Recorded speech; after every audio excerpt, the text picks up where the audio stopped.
नमस्कार, स्वागत है आप सभी का आपके अपने यूट्यूब चैनल पर। मैं हूं आपका दोस्त उज्ज्वल कुमार उपकार। और जैसा कि आप लोग जानते हैं कि हमने एक होमवर्क सीरीज जो 71st और 72nd बीपीएससी ऑल्सो जो कॉलेज गोइंग एस्पिरेंट है और जो नए सिरे से प्रिपरेशन करना चाहते हैं उनके लिए हमने ये सीरीज शुरू की है जो होमवर्क सीरीज़ के नाम से है। इस सीरीज़ की बहुत सारी डिमांड्स थी कि एक ऐसी सीरीज लेके आइए जो प्रॉपर जो है एक वीकली शेड्यूल दे।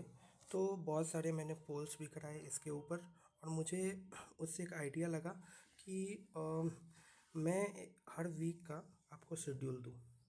जैसे आप देख सकते हैं ये वीक 1 का शेड्यूल है, हर वीक का एक शेड्यूल दूँ जिसमें एक डिटेल शेड्यूल होगा डे 1 डे 2 डे 3। क्योंकि मेरे पास बहुत ज़्यादा टाइम होता नहीं है, तो ऐसे में मैं डेली आके एक शेड्यूल आपको नहीं दे सकता। तो मैं पूरे वीक का आपको शेड्यूल प्रोवाइड कर रहा हूँ। इस शेड्यूल को अगर आप फॉलो कर लेते हैं तो जो 71st और 72nd बीपीएससी की तैयारी करें या जो फ्यूचर में तैयारी करेंगे उनका जो है प्री और मेंस वाला सेक्शन काफ़ी अच्छा हो जाएगा। ये दोनों मीडियम के लिए है। मतलब मैं जो बुक्स बताऊंगा उसमें रेफरेंस मैं इंग्लिश और हिंदी दोनों मीडियम का दूंगा ताकि जो है हर एस्पिरेंट अच्छे से प्रिपरेशन कर सके और कोई प्रॉब्लम ना आए। दूसरी बात, ये प्री और मेंस दोनों के लिए है ये शेड्यूल। इसमें जो है शुरू में तो हम पहले बेसिक्स पे ध्यान देंगे, धीरे धीरे हम उसको एडवांस लेवल पे आंसर राइटिंग पर लेके जाएंगे और टेस्ट सीरीज और पीवाईक्यूज़ पे लेके जाएंगे। लेकिन फ़िलहाल जो है आपके सामने वीक 1 का शेड्यूल है, तो मैं जल्दी जल्दी आपको एक्सप्लेन कर देता हूँ। आप जो है जो भी शेड्यूल है इसकी पीडीएफ नहीं मांगेंगे। क्यों? क्योंकि ये शेड्यूल जो है अलग अलग लोगों के लिए अलग अलग वर्क करेगी। क्योंकि इसके हिसाब से ये एक जो है एक आइडियल शेड्यूल है। हो सकता है कि आप वर्किंग हो या फिर आप जॉब कर रहे हो या फिर आप हाउस वाइफ हो, तो आप पर ये शेड्यूल काम नहीं करेगा। तो ऐसे में जो है आप जो है अपने हिसाब से इस शेड्यूल को दोबारा रीशेड्यूल कर लेंगे। लेकिन जो हमारे टारगेट्स हैं उसको आप कंप्लीट कर लेंगे। तो अगर हमारे टारगेट्स की बात करें तो इस वीक के हमारे टारगेट्स हैं क्लास 6 की साइंस की एनसीईआरटी, क्लास 6 की साइंस की एनसीईआरटी, क्लास 7 की साइंस एनसीईआरटी, इसके बाद क्लास 8 की हिस्ट्री, हिस्ट्री की एनसीईआरटी, और चौथा जो हमारा है क्लास 9 की ज्योग्राफी। हमने 3 सब्जेक्ट को उठाया है, 2 प्रीलिम्स के हिसाब से और 1 मेंस के हिसाब से, और लास्ट में एक करंट अफेयर की मैगज़ीन।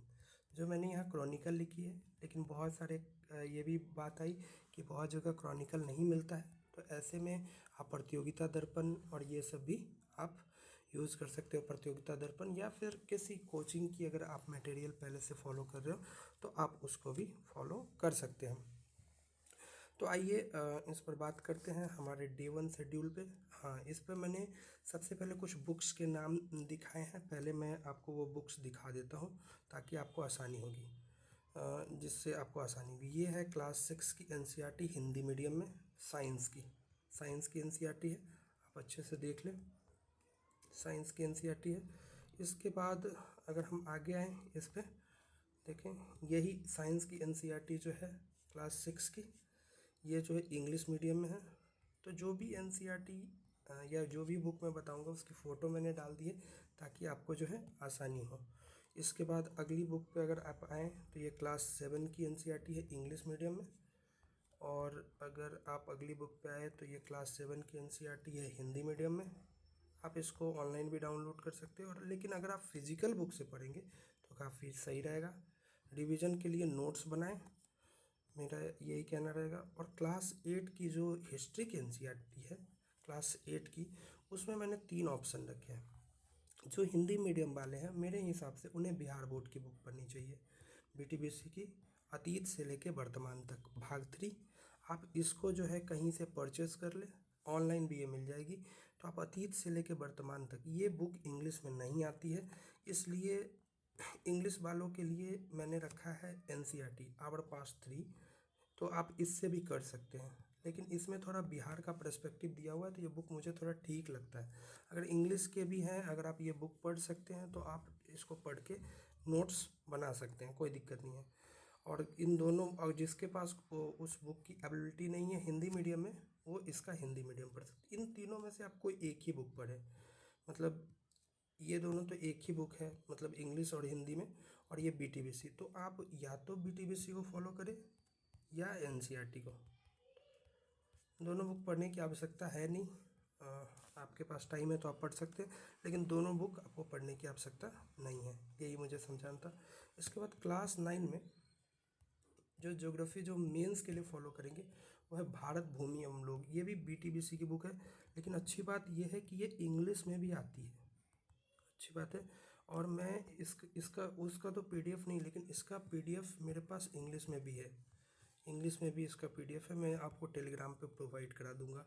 और ये काफ़ी शानदार बुक है, आप जब इसको पढ़ेंगे तब आपको पता चलेगा कि क्यों मैं इसको पढ़ने के लिए रिकमेंड कर रहा हूँ। हालांकि ये बिहार बोर्ड की बुक है और इंग्लिश मीडियम वालों को भी ये बुक ज़रूर पढ़नी चाहिए। तो आइए, इसके अलावा क्रॉनिकल मैगज़ीन पे हमने बात करी, ये उसका हिंदी वर्जन है मार्च एडिशन, और इसका इंग्लिश एडिशन। मार्च एडिशन किसी ने ग्रुप में भेजी थी तो मैंने वो आपको प्रोवाइड करा दिया है हिंदी एडिशन, लेकिन इंग्लिश एडिशन मेरे पास नहीं है, तो आप जाके इसको मार्केट से खरीद लें। अगर ये मैगज़ीन नहीं भी है आपके पास तो आप इसके जगह पे कोई दूसरी मैगज़ीन, जैसे कि आप हो गया प्रतियोगिता दर्पण हो गया, या फिर विजन आईएएस की मैगज़ीन तो बहुत बड़ी है लेकिन फिर भी, या फिर कोई भी कोचिंग मटेरियल, पीडब्ल्यू की मैगज़ीन आती है, या फिर एडुटेरिया और स्पीडी की मैं नहीं बोलूँगा अभी, क्योंकि वो हम ऑलरेडी करेंगे और काफ़ी अच्छे से करेंगे उसकी मैगज़ीन को, वो प्रीलिम्स स्पेशल के लिए करेंगे एडुटेरिया और स्पीडी की बुक। तो आप मेंस के हिसाब से कोई एक मैगज़ीन अपने हिसाब से देख ले जो आपके हिसाब से आपको सही लग रही है। तो आइए अब हम अपने डेली रूटीन पे बात करते हैं। क्योंकि ये इनिशिएटिव शुरू करने के लिए बहुत दिन से सोच रहा था, और पहले ये हम समझ लें कि इस इनिशिएटिव को अगर आपको ख़त्म करना है तो आपको कितने घंटे देने पड़ेंगे, टाइम कम से कम आपको 50 घंटों की ज़रूरत होगी। तो जो लोग वर्किंग प्रोफेशनल है, इसको मैंने सैटरडे से शुरू करने का इसलिए भी सोचा है कि जो सैटरडे से अगर आप वीक को शुरू करेंगे तो जो वर्किंग प्रोफेशनल है उनके लिए सही रहेगा। अगर आप 12-12 घंटे सैटरडे संडे दे देते हैं तो बाद के आवर्स में आपको कम होगा, लेकिन आप इस शेड्यूल को रीशेड्यूल कर लेंगे जिससे जो है आपको आसानी हो। मैंने बुक बता ही दी है कि आपको कौन कौन सी बुक इस वीक में ख़त्म करनी है। ये सिर्फ कन्वीनियंस के लिए है एक आइडियल शेड्यूल, बाकी इसको आप चेंज भी कर सकते हैं अपने हिसाब से। आइए डे 1 पे बात करते हैं। डे 1 जो 22 मार्च हमारा बिहार दिवस है, क्योंकि हम लोग बिहार के एग्ज़ाम की तैयारी कर रहे हैं, तो बिहार दिवस से बेटर दिन कोई नहीं हो सकता इसके लिए। सबसे पहले मेंस पर्सपेक्टिव। मेंस में मैंने बोला कि मैंने ज्योग्राफी की बीटीबीसी जो इंग्लिश और हिंदी दोनों में अवेलेबल है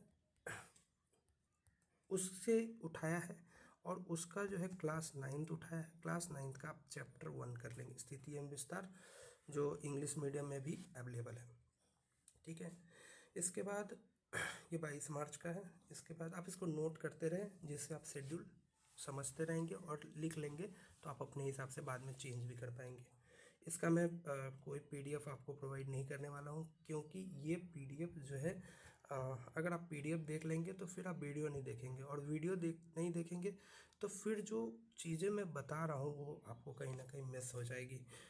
जब हम सिर्फ पीडीएफ के चक्कर में रहते हैं तो चीज़ें जो हमें विस्तार से बताई गई है वो हम नहीं समझ पाते हैं। तो आप पीडीएफ इसलिए भी मैं प्रोवाइड नहीं करूँगा, जहाँ जिस चीज़ की पीडीएफ देनी होगी वो मैं दूंगा। जैसे क्रॉनिकल मैगज़ीन हिंदी का था, किसी ने भेजा, मैंने उसको रीसेंड कर दिया, ठीक है। अब प्रीलिम्स स्पेशल पे आए तो पहले क्लास 6 की साइंस एनसीईआरटी चैप्टर 1 to 5 करना है। आपको लग रहा होगा 5 चैप्टर दे दिए, इतना ज़्यादा, लेकिन आप जब पढ़ेंगे तो आपको पता चलेगा ये 1 घंटे का भी काम नहीं है, 1 घंटे में आपको ख़त्म हो जाएगी, ठीक है। आप इसके नोट्स ज़रूर बनाएं, क्योंकि ये सब बुक ऐसी है ना जो आप दोबारा नहीं पढ़ेंगे, एक ही बार में जो है आप पढ़ के और इसको समझ के ख़त्म करेंगे। होगा तो क्लास 6, 7, 8, 9, 10 की साइंस की एनसीईआरटी है, जो भी एनसीईआरटी है मैं आपको एक बार रिवाइज भी करा दूंगा।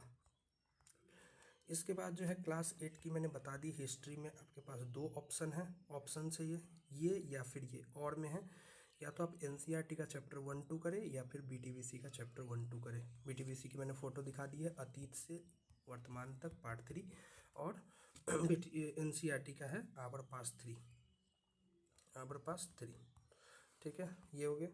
अब करंट अफेयर में मैंने बता दिया है कि आपको राष्ट्रीय वाला करना है, क्रॉनिकल से आपको राष्ट्रीय वाला करना है, मार्च का उठाना है क्रॉनिकल से। और अगर आप प्रतियोगिता दर्पण कर रहे हैं तो उसका भी राष्ट्रीय वाला कर लें। ठीक है, ये हो गई आपकी बात 22 की। अब आ रहे हैं 23 मार्च पे, जो संडे है। इस दिन का आपको अच्छे से यूटिलाइज़ करना है। सेम है ज्योग्राफी की बीटीबीसी जो क्लास 9 की बीटीबीसी की बुक है उसका चैप्टर 2 करना है। आप नोट करते रहें, वीडियो को पॉज करें, नोट करें या स्क्रीनशॉट लें। इसके बाद प्रीलिम्स के लिए क्लास 6 की एनसीईआरटी हम कर रहे हैं, उसका चैप्टर 6 से 11 करना है, 6 से 11 करना है। और क्लास 8 की जो हिस्ट्री की बुक है उसमें 2 ऑप्शन है आपके पास, या तो एनसीईआरटी का चैप्टर 3 करें या बीटीबीसी का चैप्टर 3, 4 करें। और करंट अफेयर में क्रॉनिकल, आर्थिकी, इकोनॉमिकल कर लें। ये शेड्यूल बनाने में मुझे काफ़ी टाइम लग गया है, लेकिन आपको ज़रूर इससे फ़ायदा होगा। अगर आपको फ़ायदा होगा तो मुझे बहुत अच्छा लगेगा। इसके बाद आए आप डे 3, 24 मार्च मंडे। मेंस में ज्योग्राफी की बीटीबीसी क्लास 9 का चैप्टर 3 करें। मेंस में क्या कह रहा हूँ मैं, मेंस में आप कैसे करेंगे, मैं इस क्लास 9 की बीटीबीसी और क्लास 10 की बीटीबीसी का वीडियोस भी लाने की कोशिश करूँगा, क्योंकि ये काफ़ी अच्छी बुक है, पर्सनली मुझे बहुत पसंद है। और 66, 67, 68, 69 चारों एग्ज़ाम में आप मेंस में देखेंगे ना, इससे लगातार क्वेश्चन पूछे गए हैं 9 और 10 की बुक से। तो इससे अच्छा सोर्स कोई और हो नहीं सकता, चूँकि गवर्नमेंट की बुक है तो और भी अच्छी है। अब आ जाएँ क्लास 6। हाँ, इसमें थोड़ा डेटा पुराना होगा, आप लोग उस डेटा को गूगल में सर्च करके या इकोनॉमिक सर्वे ये सबसे बाद में, अभी तो सिर्फ आप पढ़ें। इस बुक को मैं 2 से 3 बार आपको पढ़वाऊँगा मेंस के लिए, क्योंकि ये इम्पॉर्टेंट है। इसके बाद क्लास 6 की एनसीईआरटी का चैप्टर नंबर 12 से 16। क्लास 8 में आपके पास ऑप्शन है एनसीईआरटी का 4 से 5 चैप्टर करें या बीटीबीसी का चैप्टर 5, 6 करें। करंट अफेयर में क्रॉनिकल में अंतर्राष्ट्रीय, जहाँ से भी कर रहे हैं उसका अंतर्राष्ट्रीय सेक्शन। इसके बाद डे 4, 25 मार्च ट्यूसडे, मेंस में आप कर ले ज्योग्राफी के बीटीबीसी क्लास 9 का चैप्टर नंबर 4। प्रीलिम्स में क्लास 7 के 6 की एनसीईआरटी का साइंस ख़त्म हो गया, तो साइंस एनसीईआरटी चैप्टर 1 से 4। क्लास 8 की हिस्ट्री का या तो एनसीईआरटी का चैप्टर 6 करें या बीटीबीसी का चैप्टर 7 to 8 करें। और करंट अफेयर में क्रॉनिकल में साइंस एंड टेक वाला पार्ट करें। इसके बाद है डे 5। वीडियो को ज़्यादा लंबा नहीं करेंगे, इसलिए जल्दी ख़त्म करेंगे। 26 मार्च वेडनेसडे, मेंस में जियो बीटीबीसी क्लास 9 चैप्टर 4। प्रीलिम्स में आप क्लास 7 की साइंस एनसीईआरटी चैप्टर 5 to 9 करेंगे। क्लास 8 की हिस्ट्री एनसीईआरटी चैप्टर 7 to 8, बीटीबीसी में चैप्टर 9 to 10। ये और है, इन दोनों में से कोई एक करना है, ये आप कर लें। इसके बाद करंट अफेयर में क्रॉनिकल में रिपोर्ट एवं सूचकांक और या प्लस प्लस दोनों करना है, योजना एवं कार्यक्रम दोनों कर लेना है। इसके बाद डे 6, 27 मार्च थर्सडे, मेंस जियो बीटीबीसी का क्लास 9 का चैप्टर 5। इसके बाद प्रीलिम्स में आपको करना है क्लास 7 की साइंस एनसीईआरटी का चैप्टर 10 से 14। और क्लास 8 की हिस्ट्री चल रही है, उसका एनसीईआरटी यानी आवर पास्ट 3 का चैप्टर 9 और बीटीबीसी का चैप्टर 11 से 12, इन दोनों में से कोई एक करना है। और करंट अफेयर क्रॉनिकल में उद्योग एवं व्यवसाय वाला चैप्टर। लास्ट दिन आता है डे 7। अभी पहले दिन टेस्ट नहीं रखा है आपके लिए, या फिर कोई एमसीक्यू नहीं रखा है, ये बाद में करेंगे। पहले आप अच्छे से कुछ बेसिक बना लें। मेंस में जियो बीटीबीसी क्लास 9 चैप्टर 6, ठीक है। प्रीलिम्स में क्लास 7 साइंस एनसीईआरटी का चैप्टर 15 से 18। इस तरह क्लास 6 की एनसीईआरटी और 7 की साइंस की एनसीईआरटी कंप्लीट हो जाएगी। और क्लास 8 की हिस्ट्री एनसीईआरटी का चैप्टर 10 या बीटीबीसी का चैप्टर 13 ये भी कंप्लीट हो जाएगा। और क्रॉनिकल का खेल वाला पार्ट, क्रॉनिकल की मैगजीन लगभग आधी आपकी कंप्लीट हो जाएगी, कुछ कुछ पार्ट उसके बच जाएंगे। सारी चीज़ें इंपॉर्टेंट नहीं होती है किसी मैगजीन में पढ़ने के लिए, तो मैं ये बता दूंगा। तो ये हो गई आपकी ओवरऑल जो है आपका फर्स्ट वीक का शेड्यूल, जिसमें हमने कवर किया क्लास 6 की एनसीईआरटी, क्लास 7 की एनसीईआरटी साइंस की, इसके बाद क्लास 8 की एनसीईआरटी हिस्ट्री की एनसीईआरटी और प्लस बीटीबीसी, और क्लास 9 की ज्योग्राफी की बुक बीटीबीसी की। बीटीबीसी का जो इंग्लिश का है मैंने पहले ही बोला, मैं उसको टेलीग्राम पे अवेलेबल करा दूंगा। और हिंदी वाला भी आपको आसानी से मिल जाएगा। आप अगर पटना में रह रहे हो तो आप किसी भी बुक स्टॉल पे जाएं, और अगर आप गांव में रह रहे हैं तो आप सरकारी स्कूल के जो बच्चे पढ़ रहे होंगे या आसपास गवर्नमेंट स्कूल में जो बिहार बोर्ड के बच्चे पढ़ रहे हैं उनसे बुक अवेलेबल करा लें या फिर जाके ख़रीद लें। गांव में तो और भी आसानी से मिल जाता है। पटना में भी आप जो है खजांची रोड हो गया, ये सब में आपको ईजिली ये बुक अवेलेबल हो जाएगी। तो आशा है कि आपने एक शुरुआत की है, और ये जो शुरुआत है में कहा जाता है कि शुरुआत करना आसान होता है लेकिन उसको अंतिम लक्ष्य तक पहुंचाना बहुत मुश्किल होता है। तो बस आपने एक अच्छी शुरुआत की है, इस शुरुआत को जो है अंत तक ले जाएं और अंत तक के अपने रिज़ल्ट तक ले जाएं। बस इन्हीं शुभकामनाओं के साथ मैं जो है आप लोगों के लिए बेस्ट विशेस और बेस्ट शुभकामनाएं कि आप लोग जो है एग्ज़ाम में ज़रूर सक्सेसफुल हो। अगर आपने ईमानदारी से ये सारी चीज़ें कर दी तो मैं बोल रहा हूँ कि कोई भी जो है कोचिंग का नोट्स हो या कुछ भी हो, ठीक है, वो आपके नोट्स की बराबरी नहीं कर सकता। नोट्स कैसे बनाना है मैं धीरे धीरे बताऊँगा। अभी आप जैसे बना रहे हैं आप उसको बनाएं। जैसे क्लास 6 की एनसीईआरटी है, साइंस की जो इम्पोर्टेंट लगता है उसको अंडरलाइन करें और उसको जो है कॉपी में लिखें। इससे जो है काफ़ी आपको कुछ कुछ जगह आपको लगेगा कि 50 पेज पढ़ने हैं, लेकिन 50 पेज में आपको बहुत ही अच्छा लगेगा। जैसे क्लास 8 की जो बीटीबीसी की बुक है हिस्ट्री की, वो बहुत ही शानदार लिखी गई है। आप उसको पढ़ें, बेसिक के लिए बहुत अच्छा है, आपको बहुत मन लगेगा। बस इस वीडियो को यहीं समाप्त करता हूँ। अगर इस चैनल पे आप नए हैं तो इस चैनल को सब्सक्राइब कर दें, शेयर करें, कमेंट करें और लाइक करो। आपका प्यार हमारे लिए मोटिवेशन का काम करता है। धन्यवाद।